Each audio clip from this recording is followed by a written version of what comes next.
won regional championships. This match is actually a rematch from what we saw in Swiss between Kyle Livinghouse and Keith Boone. So it's going to be interesting to see how these players, adjusted after playing against each other once already. At the end of the day yesterday. Yeah, so we saw that match in round 6. Of course, same team archetype, the Kangaskhan Tornadoes Groudon Xerneas team. However, each player is running their own little unique spin on it. Kyle running the new and improved Incineroar Amoonguss version, while Keith is kind of going with the older version of Mawile and Como.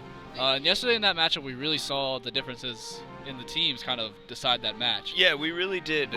So yesterday, like when Keith brought the Como, it kind of sealed the game in Kyle's favor. Like we saw that Como at the end of the game, and if it was the Xerneas, he would have ended up winning that game. Right. And then in game 2, Kyle's use of Incineroar really put him over the top, being able to use that to pivot around, weaken some stuff around on Keith's side of the field and get that Xerneas set up. So I think each player now knows how the differences in this matchup are going to play out. So I think it's just really, so now that you have all the information on the table, you guys had a whole night of prep, should be a much more, I think it's going to be a much closer match. So should be really exciting. And we see from Kyle's side, we have the good old Kangaskhan Tornadoes lead, which is matched on Keith's side. So if there was really a lead to show where Ultra Series is at right now, this is it. Don't forget to thank the genies of a healthy meta. So yeah, we have mirroring Kangaskhan Tornadoes matchups, which is interesting, right? Because both players have the same options, essentially. Right. And this is a lead that we saw Keith go with yesterday. However, we didn't see this at all from Kyle. So some of the Tornadoes interactions from yesterday are something we really didn't get a whole lot of information on. Right. So this is kind of something brand new to each of these guys. While it is a standard lead, we don't know how these Tornadoes are going to interact. So maybe there's some speed differences. Maybe like one's more off, like we saw yesterday where there was an offensive Tornadoes, and then later on in the day there was a really bulky Tornadoes. So that can be a big difference in this matchup. When we actually see Kyle's Kangaskhan going for that fake out onto Keith's Tornadoes, so moving first, maybe it's a speed tie, maybe it's just faster, never sure. And then we do see the fake out from Keith's Kangaskhan to match that. And we actually see that Keith's Tornadoes flinches first, so... Right, so this is all interesting, right? And maybe the players have more information than we do, actually, because they are friends and did, like, work together on the team. But, it's very possible that just because you moved first on turn 1, it could still be a speed tie, and we don't know that. So the players still have to play kind of cautiously if they don't know the answer to that. We get a Supersonic Sky Strike coming out turn 1 from... I believe that was Kyle's side. Actually, it's not the Supersonic Sky Strike. It is the Z Tailwind.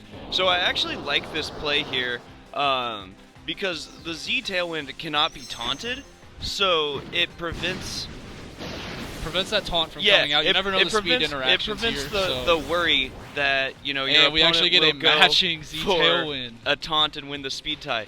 So yeah, both players opted to play it safe with their Z move in order to make sure they do get Tailwind up without any problems of the... Yeah, yesterday we talked about the importance of getting the speed control in this matchup, and got to make sure it gets up. And while it is a Z move that normally we're used to seeing it for this big damage, each player realizing that the speed in this situation is much more important, and the Tornadoes are traded for their speed control. Both players have played the literal exact same turn for both of these 2 turns. So if there's a mirror, hey, it's what it is so far. We've seen that play out the exact same way. From here on out, it can't be the same way, right? Because if we keep going like this, it's going to be like a tie. So at some point, we're probably going to see a difference here. Maybe there's something different with one of the restricted Pokemon in the back. They do have, again, those 2 different Pokemon. And we see both players deciding Groudon. to bring in their Groudon right here. Can't fault that. It definitely seems like now is the time to bring in your Groudon, right? Like you set your Tailwind, your Tornadus was fainted. Now it's Groudon time. Like, that's the general flow plan for this team. It's just, it's a little absurd for us watching it when they're both exactly the same. They both have the exact same game plan. And we do see Keith's Groudon Primal Revert first. So, however, it is a mirror. We can't really put too much into that. So the first one, we're not 100% sure. And we see Groudons on this team tend to be special. So each wanting to carry Earth Power, known to be very fast and frail. So Earth Power from the opposing Groudon can very easily knock out the other one. So we might be seeing maybe some bites thrown out around here from the Kangaskhan, trying to just buy their Groudon some extra time. We actually see Double Edge come out from Kyle's Groudon with the Protect on his own. So just trying to get more chip damage off onto Keats while protecting his Groudon. We actually see another Double Edge being traded. So these Kangaskhan, they might be twins at this point. Exact same moves every turn. It's interesting, right? Like, in 2019, Kangaskhan has kind of not been playing the same sort of offensive mode that it was known for ever since its introduction as a Mega Pokemon. It's been kind of sitting in the backseat playing a support role, helping set up the Tailwind, set up for your Xerneas, what have you.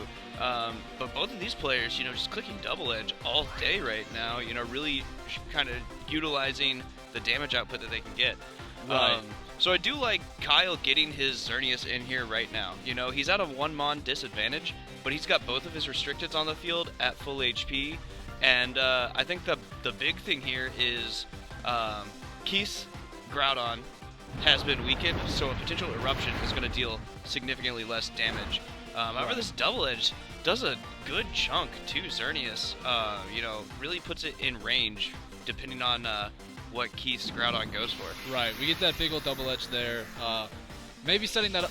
Important damage here. Kangaskhan likely potentially trading itself here to Groudon. However, that's good chip damage on the Xerneas.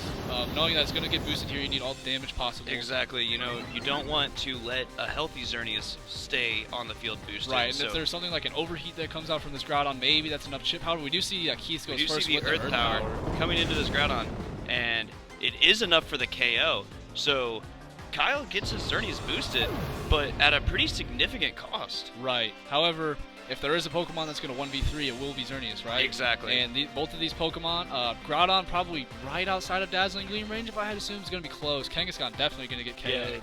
Yeah. Kangaskhan is 100% in Gleam range. But if Kyle is able to pick up a double KO here, a lot of this Keith's own Xerneas won't appreciate a Moonblast. Como definitely won't take a Fairy move. So Xerneas is still looking in a pretty good spot to try and take this game, even though it is going to be a 1v3 situation. Yeah, so I really like Keith's Protect on his Groudon here, right? He keeps it healthy enough. That's going to force Kyle on this next turn to still have, the spread reduction. Right. He still has 2 targets rather than potentially Groudon getting KO'd. I'm not sure if +2 Dazzling Gleam is close enough to pick up that KO there. But that was a really safe play by Keith. He decided Kangaskhan has done its job. I just need to keep Groudon around and give myself a good chance to win here. Right. More importantly, that Dazzling Gleam is going to keep damage off of the Xerneas. However, we do see Moonblast here come out onto Keith's own Xerneas, and actually able to take that pretty easily. Yeah. We see Overheat, and the Overheat miss, that's going to be massive. So that Overheat miss, it really puts Kyle back in a position to, claw his way out here. Right. We talked about that Dazzling Gleam play. This is kind of why this Protect on the Groudon is so important. It didn't get its attack off this turn. However, there's still a chance it can live this Dazzling Gleam. So going to get another shot at it anyway. Whereas if it had gone down, if it hadn't protected earlier, it would have gone down to 2 Dazzling Gleams. Exactly. At the moment. So still going to get another chance here. Xerneas living is very big on Keith's side because it probably signifying that this is a much bulkier Xerneas. So we do see Kyle's Dazzling Gleam come out. It does not pick up the KO on Groudon. I don't believe that critical hit's going to matter. Xerneas at and another miss. Avoid. Oh my goodness.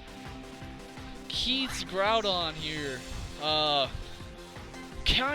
Looked like he was carrying the team to victory, getting the KO on Kyle's Groudon, setting up the 1v3, however, just not able to seal the deal here. Yeah, that's just 2 overheats. That's just really unfortunate on Keith's side. He's definitely got to be kicking himself because he did everything he could to put himself in the situation to win. And, 90% accurate moves, unfortunately, that's the risk we take sometimes. Right. I got to wonder if Keith is asking himself, man, had I connected 2 Earth Powers, which is 100% accurate, would that have been enough damage to pick up the KO, that's Right. always something that you have to keep in mind as well. Right. The double Earth Power, I'm going to assume probably would have definitely KO'd. Xerneas at below 80 health at that situation. Exactly.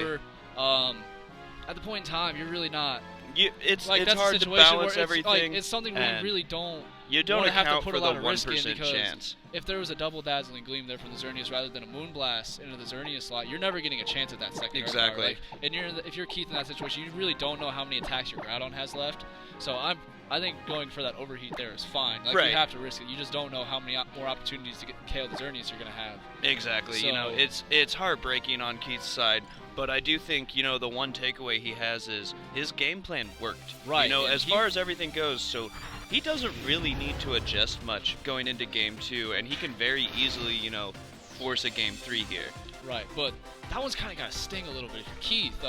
You 2-0'd in Swiss yesterday in 2 games that were really decided by your lack of information in the matchup, and then you come back today and you play it so well. You're literally one hit attack away from winning, and then it just gets ripped out from under you. So if you're thinking, man, I couldn't win and I adjusted how I needed to, how is the second game going to go? And we see Kyle kind of realizing that his own Kangaskhan Tornadus lead wasn't all that effective. Going back to the game lead that I believe won him game 1 in Swiss yesterday, which is that Xerneas Amoonguss lead. Absolutely, the Xerneas Amoonguss, it's threatening,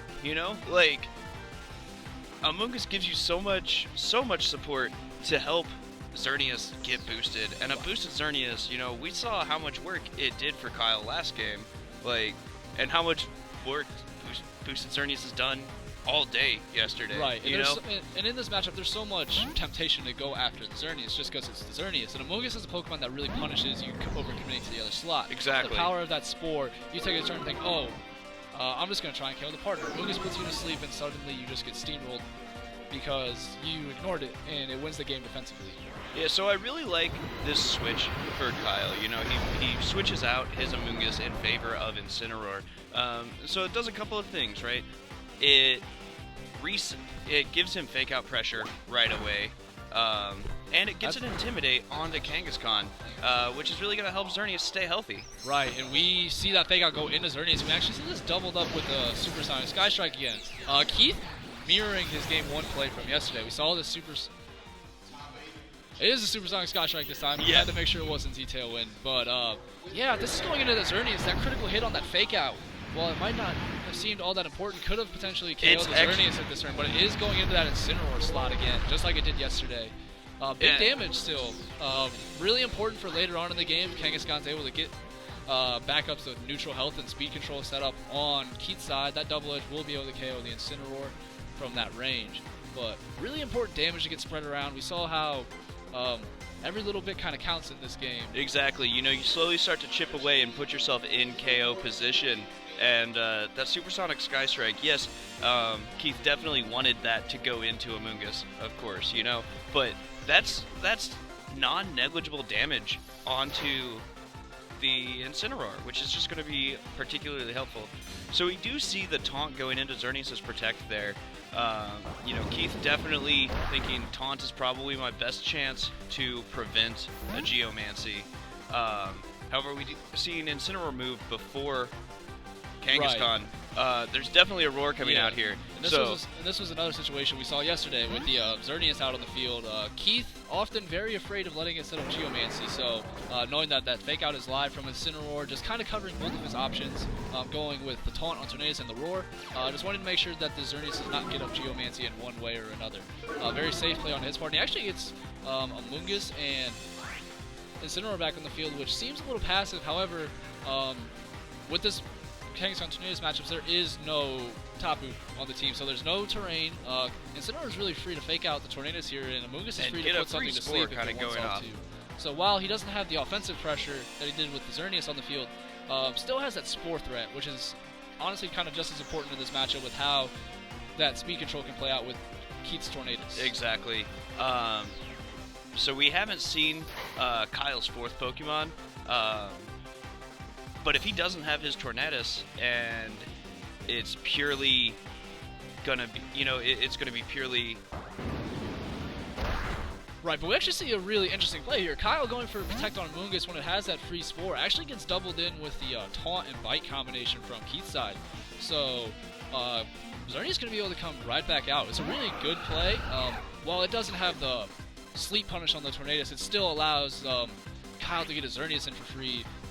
No taunt on Amoonguss still, so Rage Powder Geomancy is a very free play here if he wants to go for it. So Xerneas is now in a position to start doing some damage. You know, here you're like, well, Kyle has done a lot of work just to get his same 2 Pokemon that he led with on the field again. But the important thing here is Kangaskhan has been intimidated twice and taken some chip damage, and Fake Out pressure isn't active right now.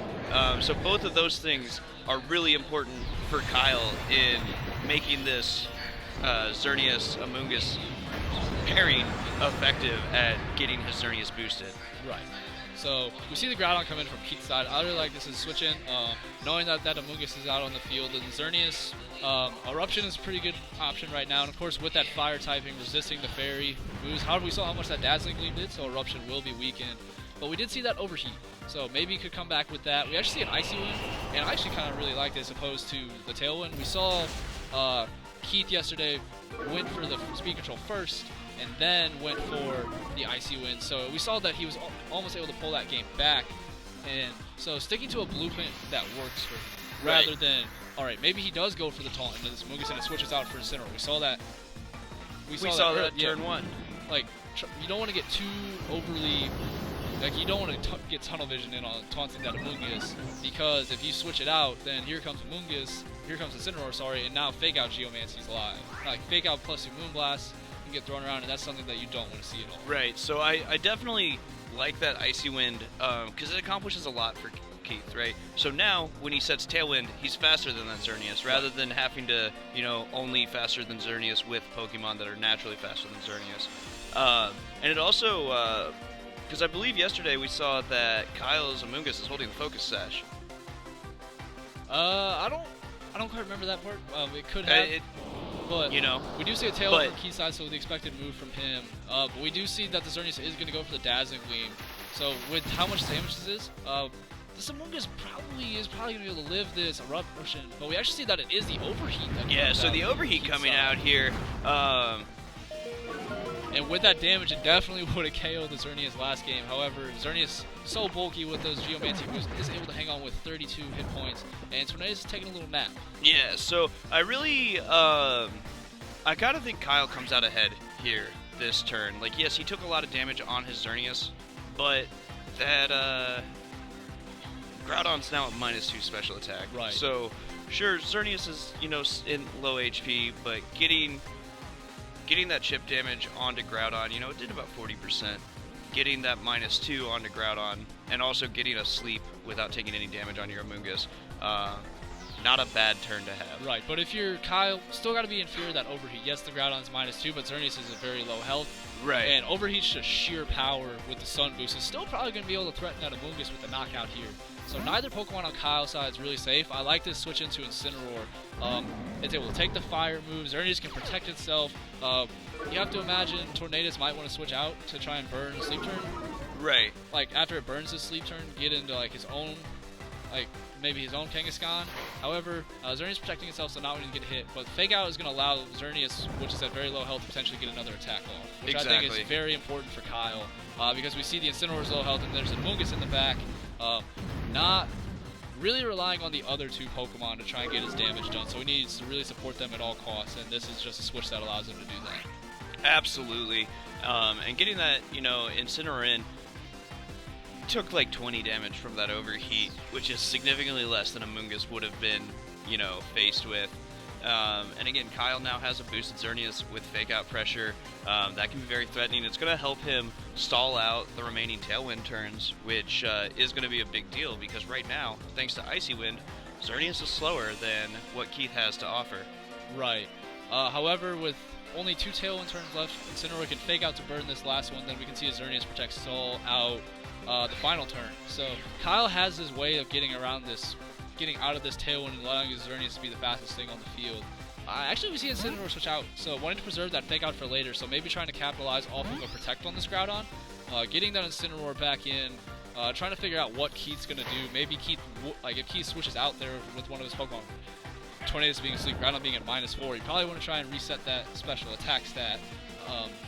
just really getting that Amoonguss in here, allowing him to set up for the next turn, and going to be able to start the last turn of Tailwind, and then, so you weren't, now it sets a position where if you're Kyle, alright, Keith, you weren't able to KO my Xerneas, shame on you. Now deal with my Xerneas with Amoonguss next to it. So yeah, I'm low health, but you still don't get a guaranteed hit off onto it. Exactly.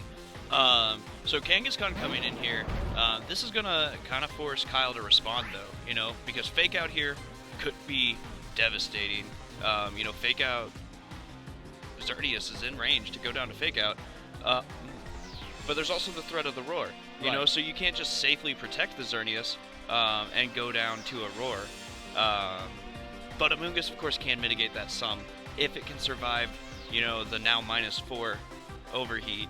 You know, a Rage Powder, you know, kind of protects you from the Roar, at least for now. Right. Well, if it is that Focus Sash Amoonguss, then the Sash is intact. So if there is that Roar potential, it's not after the Icy Wind. Oh, actually, it came back to full Regenerator. Health because of Regenerator. You're right. So we can actually see a Spore come out from this Amoonguss into that Kangaskhan, kind of covering, knowing that, okay, I can live the overheat, and if you do want to Roar, then I'll just put you to sleep. We see the Fake Out. Yeah, so we actually see the Fake Out into the Amoonguss. It's a good place to put it, you know, that was free damage for Keith. But I think Kyle, again, still comes out ahead here. Yeah, Xerneas comes onto the field, but, you know, Tailwind expires, so right now, Kyle's Xerneas is going to be able to get a big hit off on something. And we know that Keith's Xerneas is able to live this +2 Moonblast, so maybe Keith is going to be able to retaliate with a Dazzling Gleam. Yes, Kyle's Xerneas is boosted, but with that low health, still might be able to pick up a KO, and I think that's the really important thing here for Keith. But I also think at some point you really do have to address this Amoonguss. We're talking about it being such a great supporter for the Xerneas right now. We saw Keith's Groudon be the faster one between the two, and we saw that Earth Power come in. So if there's a situation in the late game where it's Amoonguss Groudon, and Groudon is relying on that Earth Power because it was faster with the Primal version, did move first last game, that option's going to be denied. So for sure. Keith really just kind of... Oh, wow, and Dazzling Gleam looks like a critical hit onto Groudon. Very punishing on that switch. Yeah, so that Groudon going down, just kind of one of the risks you take with that play. Does get the return knockout here. However, big KO. We see a Spore. And this Spore coming out. Really just kind of putting this game, that's very crippling here. Putting this game to bed, per se. But, so yeah, now Groudon will be able to probably come in here. Probably see a double protect just from stall out the Fake Out turn. Fake Out. Then we just see Rage Powder Eruption. But actually, he's Kangaskhan in the back. So, still fine as a Pokemon to have here. Xerneas such low health where Double Edge will be able to KO. Double Edge actually probably able to KO both of these Pokemon. So, really well played by Kyle there, and that's kind of the team difference is showing once again. That support option on the team that Amoonguss and Incineroar provide just allowed that Xerneas to do so much work.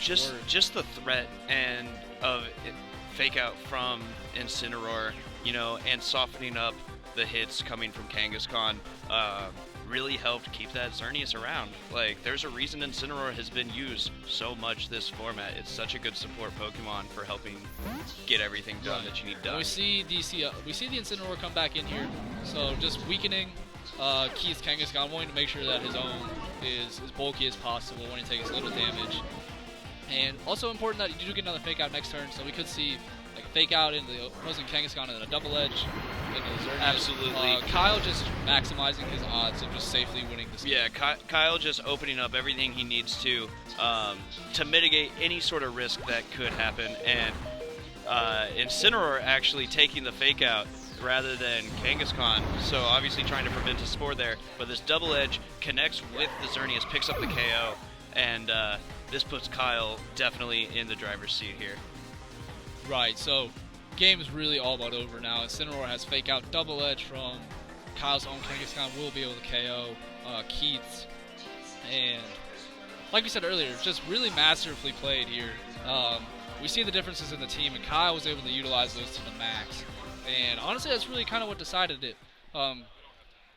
Yeah, we saw that really unfortunate game one with the double overheat miss, but Kyle wasn't discouraged by that. Like, most players are like, oh, I lost game one, he's got it figured out, and you might put yourself into a mindset of like, oh, I got to do something crazy now.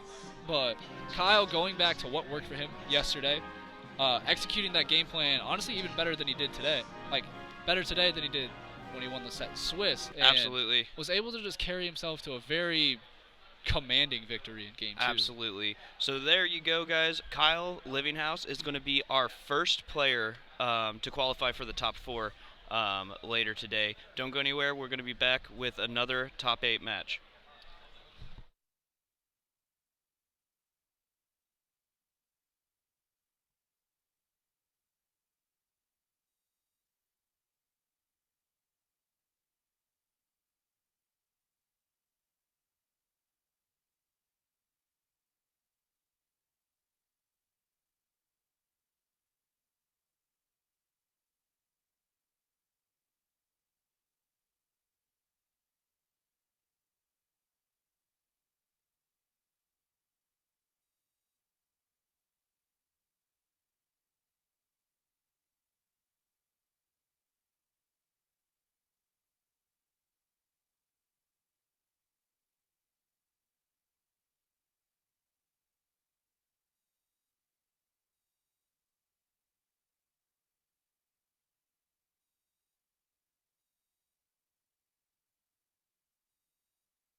All right, guys. I'm joined at the desk by Kyle Livinghouse, our first player to qualify for the top 4. How do you feel right now, Kyle? Very happy. And it feels good to take a win. The game 1 was absolutely insane, so I'm happy that that went my way and we didn't have to play a game 3. But again, great games to Keith. He's a good friend. He was using my team from Nats. We had a good set for what it had to be. Yeah. So, you mentioned yesterday, you had like 2 minutes of sleep before playing, and you still had an incredible Swiss run. Are you feeling better and more ready to play Pokemon today after getting a good night rest? Yes, I got plenty of rest. I didn't even bother prepping. I was like, my best way to prep here is just to go to sleep, and that's what I did for the most part. So I feel a lot better than yesterday. I was about to fall asleep like by round 5 yesterday, so I'm happy to be here. Understandable. So if you were playing anybody else in top 8, would you have been worried about prepping for the match? Like you said, Keith using a team that you use, so you kind of know it and know how it works. Did that play into your decision to get some sleep, or were you just so exhausted that it was time to go? It was kind of both. I was like, okay, I can get away with sleeping because I literally know his team. It's literally my team from that, so I know it. I know exactly what he's gonna go for. So there wasn't much to prep. I mean, I had like a 10-minute conversation with my friend Calvin. Shout outs to Calvin. He's great. I just called him like 10 minutes before the game started. I was like, yo, what do I do? So that was my prep. So yeah, that's what I did. Well, it appears to have worked for you. Do you have anybody else you want to shout out, thank, or harass our Twitch viewers, whatever you want to do? Well, shout outs to Joseph again. I hope he wins shortly after. I hope we both make finals because that's possible the way the bracket's set up. Shout What outs a to Calvin Cinderella again. story, huh? Calvin's great. I've done a lot of prep with him the last week. He was basically my only prep, so I thank him a lot for everything he's done, and basically all my friends. You guys know who you are. Thank you guys. All right, well, that's all, Kyle. Thank you so much for coming back and talking to us. Congratulations on advancing to the top 4, and good luck. Thank you.